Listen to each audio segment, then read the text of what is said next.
Healthy tasty কালো চানার চাট, কালো ছোলা আর কাবলি ছোলা দুটোই নিয়েছিলাম। দুটোকে আমি প্রেসার কুকারে দিয়ে নুন আর জল দিয়ে দুটো হুইসেল হতে দিয়েছি।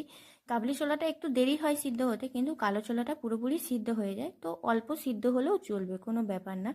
মানুষ তো কাঁচাও খায়। ডুমো ডুমো করে আলুটাকে কেটে নিলাম। এখানে শসা, পেঁয়াজ, টমেটো, গাজর, আপনারা চাইলে বিট আপনাদের হিসাব মতন আপনারা নিতে পারেন। আমি তবে আজকে কোনো লঙ্কা ইউজ করিনি, কারণ বাচ্চারাও খাবে বলে।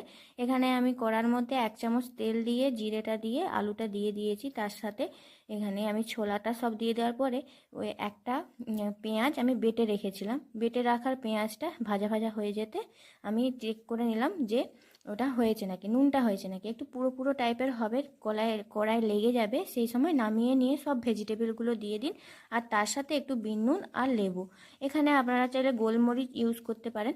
ব্যাস রেডি, এনজয়।